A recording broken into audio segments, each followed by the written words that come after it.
In this little exercise, I'm just going to show you another way to warp your text and actually have a little more control than the built-in features that we were using before. I've got a finished file here, and it is a little bit rough, but basically I got the shape of a pair of lips, and I have two lines. So on the top lip, I've distorted the text to more or less fit the shape of the lip. It says my name is, and on the bottom lip, I've got Daniel. Again, conforming roughly, but conforming to the shape of the bottom lip, and I could spend more time and perfect that. Strategically, if you wanted, let's say if I wanted to capture that bump, I probably would need to make these words separately as three different layered items and come in and get a little more specific on each shape. But for now, I just made it a single line. So why don't we just go over to a new file, and I'll show you how we do this now. So I've got the image of the pair of lips here, which will be supplied. And I'll just start by creating a text line on the top. And I've already set it, but I'm using Arial Bold. And right now it's set to about 120. Maybe I'll bring that down to about 90. My tab key. Centered and white text. Okay, I can see the white text in the foreground, so I'll click here. I also have my caps lock on for all uppercase. And type in my name is. Alright, so that's generally the size, if you will, of the area I want to apply it. So I'll just go over to my Move tool. Sort of bring it a little closer to where I want it. And the real trick here is that I need to convert that text layer into what's called a smart object. Once I do that, I have access to more controllable warp features. So let's start by right-clicking on the name of the layer in my Layers panel. And we do have Convert to Smart Object as an option, and I'll choose that. And you do see the little smart object icon here. So this is what's called a smart object now. Basically, a smart object is a file embedded inside of another file. And the advantage of that is the embedded file, the smart object, does retain its original pixel information. So it's really just getting distorted as an instance inside of this Photoshop file. But the smart object does retain its original pixel information. And I think that's the biggest thing to know about smart objects. Now, a distinct advantage, though, is that it does access a few extra features as well. So now that it is that smart object, with that layer highlighted, I'll go up to Edit, Transform, and choose my Warp feature. And what that does is it gives me a grid, and the four corners are now anchor points with handles.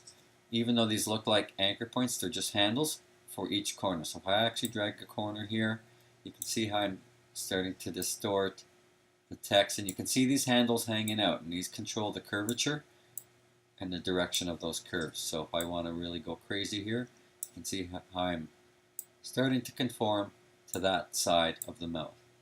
And I can always grab the handle, which is the basis for these anchor points. And you can see here, each corner has two anchor points. I'm sorry, two handles. Each corner anchor has two handles. So there's that corner, basically. I can drag this corner over to the corner of the mouth here. And this one maybe halfway up. And just start to play with those handles. Kind of get them to conform to that shape. As I said, this one probably would be much better if I had separated each word. That way I definitely could get the bump in the lip, where I can't achieve here. It does have its limitations, but it also gives me way more control than the built-in warp or the arc or the arch that I had available to me. So once I'm happy with it, let's say that's good for what I want, I hit my return key to accept it. If I did want to edit with the layer highlighted, I can always go back to Edit, Transform, and just choose Warp again. And I do have access again to the handles and the anchor points that I had been working with. Okay, so once again, return to exit that mode. And that's basically it, but I'll just do the bottom lip with my full first name. So I'll just come in and generate another text layer here. Click in the middle, and just type my name in. And I will make that larger. Let's go maybe 125 or 130. Well, let's try 120 as a starting point. And that's actually pretty good. So with my Move tool, I can generally locate it. Then I convert my layer to a smart object. Okay, and I see the icon for smart object. Then I come over to Edit, Transform, Warp. Now all of these others will work as well, but we're going to work with the Warp one today. and just place my anchor points where I want them to be, and ultimately modify the curvature with the handles. Okay, so let's say roughly there, and then if I want the bottom part to curve down to fit that lip, I just drag these guys down and finesse it. So I could spend a bunch of time fussing over it, but I think you get the idea here. So I want you to create the same thing using this graphic of the pair of lips. Put in the line on the top lip, my name is, distort it roughly as you see it here to conform at least to the outer shapes of the lip. We won't worry about this little bump in the middle here.